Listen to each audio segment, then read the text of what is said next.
C'est vrai que prévu de donner des kits de survie là.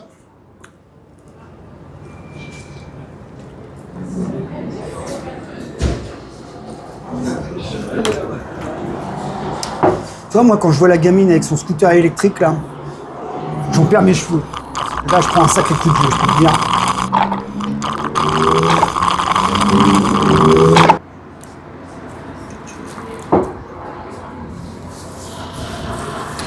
C'est vrai que la fréquentation de paquebot, elle est augmentée au Havre, là.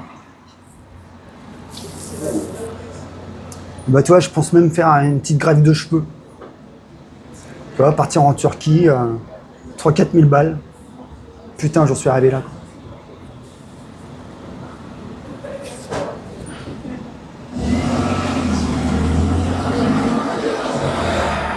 Non. Ah, j'ai un pote qui peut nous prêter une R12. Quoi, une Renault 12? Eh non. BMW R12. Ah, R12, c'est quoi, c'est R12? La dernière moto héritage. Héritage, qui dit héritage, ça va être vintage un peu? Très vintage. Ah bah c'est parti, on y On va. va tester.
Bon, bah, bonne journée avec BMW Normandie Moto aujourd'hui.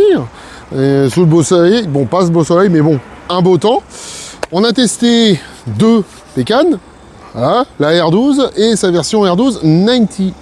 Alors moi, pour ma part, j'ai été sur la R12, donc celle qui est juste ici. Je me suis fait un malin plaisir à conduire. Vraiment une position de conduite qu'on retrouve sur un style cruiser.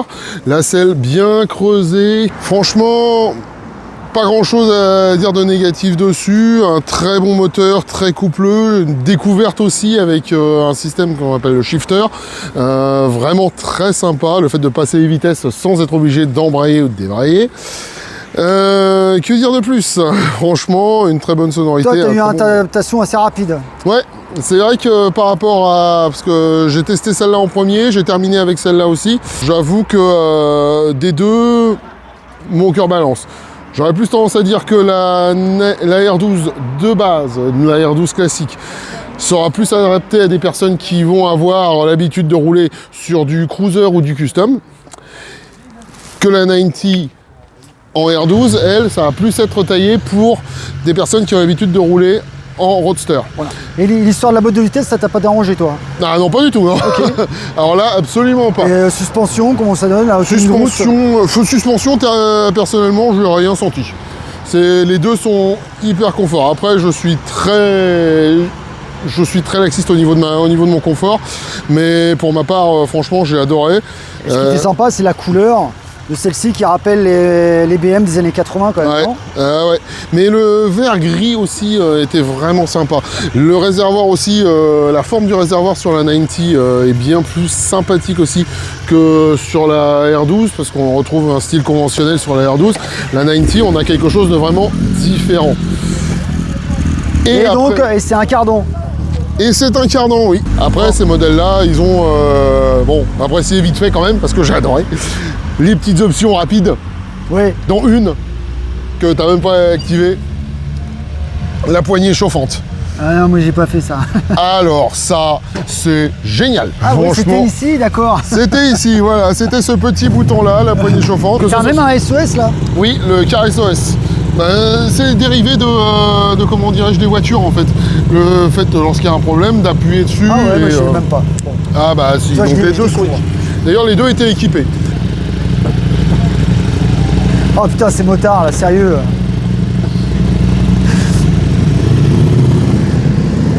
Alors, comment dire, je suis vraiment à l'ancienne. Moi, je croyais qu'une moto, tu montais dessus, tu démarrais et tu partais. Mais en fait, ça se passe pas du tout comme ça, monsieur. Il y avait plein d'options. C'était un petit peu compliqué pour moi au début. Il y a trop d'électronique. Il faut savoir qu'il y a 3 modes: Rain, dynamique et road. Et moi, j'ai commencé par le mode dynamique. Autant dire que, à mon avis, c'est pas une bonne idée, monsieur. Ensuite, il y a un truc qui s'est allumé aussi. Je me suis aperçu que c'était LED au démarrage en côte. Sérieux, quoi. LED au démarrage en côte.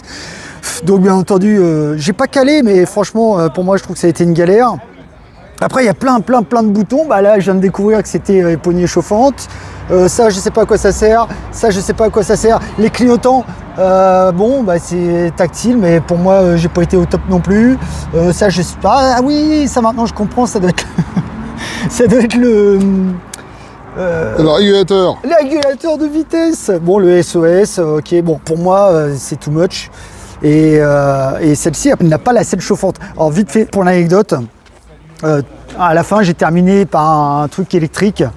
Et le truc électrique, on m'a mis la selle chauffante et c'est l'enfer. C'est vraiment l'enfer.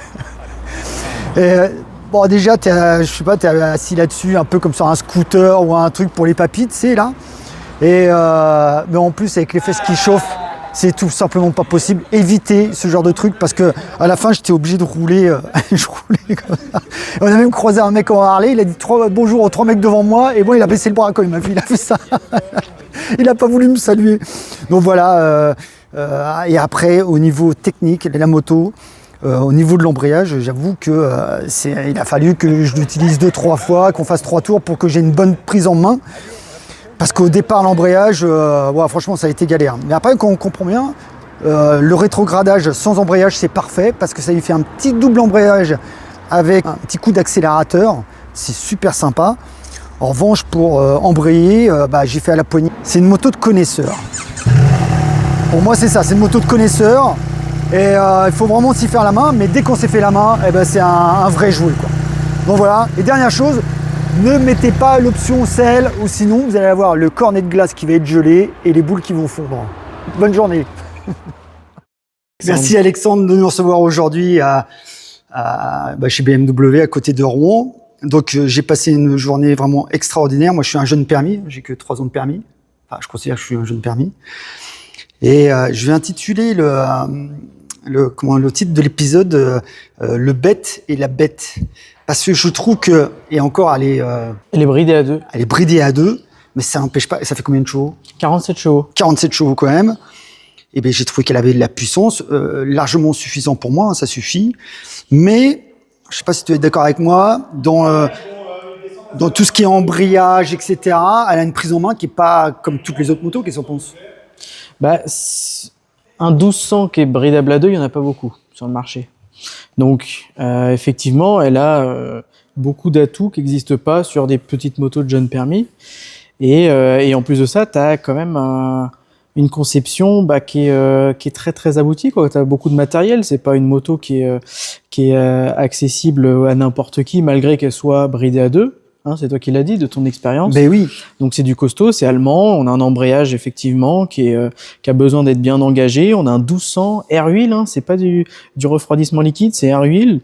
Donc malgré qu'elle soit en 47 chevaux, il y a beaucoup de couples. Donc ça avance bien. Puis tu l'as vu, il y a de l'électronique, donc en mode dynamique, ça pousse. Et quand tu dis que ça s'adresse pas non plus à tout le monde, c'est que moi c'est pas que j'ai galéré, parce que moi j'aime bien aussi quand il y a un petit peu de difficulté. Et là à la fin, on le verra à la fin de la vidéo, j'ai roulé sur un truc électrique et je me suis ennuyé. Donc moi j'aime bien aussi le challenge.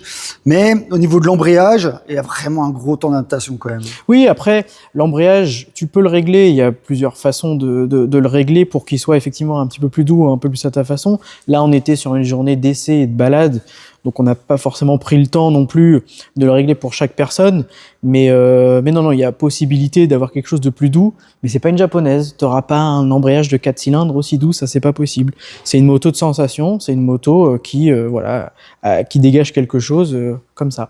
Donc tout à l'heure on est passé devant des gens d'un certain âge et puis il y a une petite dame qui a dit « Oh regarde, c'est une BM !» Oui, mais tu sais pourquoi elles ont dit ça, les dames? Parce que c'est moche, non? Non, c'est pas parce que c'est moche.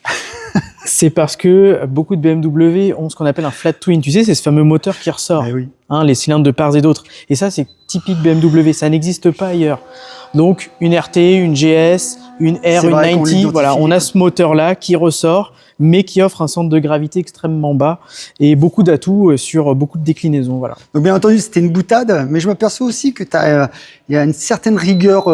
T'es pas allemand. T'as pas des origines allemandes. Il y a quand même une certaine rigueur parce que entre tes employés et toi, vous voyez. Il n'y a pas de tutoiement du motard. Non, on se vous voit pas, c'est des blagues entre nous. C'est des blagues. Je me suis dit, quand je suis arrivé ici, vous, machin, j'ai dit, waouh, c'est la rigueur allemande. Alors que chez le motard, bien entendu, on se tutoie. Bon, c'était pour la petite boutade. Est-ce que tu peux me parler vite fait de cette moto? Alors, cette moto, elle a participé à la première course de Maxi Trail au monde. Alors, qu'est-ce qu'un Maxi Trail? C'est donc tout ce qui va être donc des gros trails comme ici GS, Multistrada chez Ducati, Super Adventure chez KTM, on a aussi Africa Twin chez Honda, etc. Donc ça, ce sont des Maxi Trails, c'est-à-dire une moto qui est destinée à aller dans de la terre, dans du sable, à faire des chemins, mais qui est très conséquente avec plus de 1100 cm3 généralement, et une route 19 à l'avant. C'est ça un maxi trail. Donc, et tu m'as dit en caractéristique, il faut que tu rajoutes un truc pour l'huile, j'ai pas tout compris. Non, donc cette moto, elle a fait une course, donc il y a une réglementation. Et il faut l'adapter à la course, à la réglementation. Donc pour éviter que l'huile effectivement se perde sur le circuit, on rajoute ici un bac de récupération d'huile, et aussi ici, s'il y a des débordements, tu vois, ça vient dans ce bac-là. Ok, je savais pas. Écoute, je découvre, je savais pas que toutes les motos de course généralement elles ont ça pour. Oui, en fonction du règlement, mais très très souvent c'est ça, ouais. Ah ouais. Parce que généralement ça fuit pas, c'est pas une Ducati, normalement ça fuit pas. On sait jamais, si jamais t'as une chute ou s'il y a un accident, mais effectivement les BMW en principe ne fuient pas tout à fait. Tout le monde prend cher avec moi.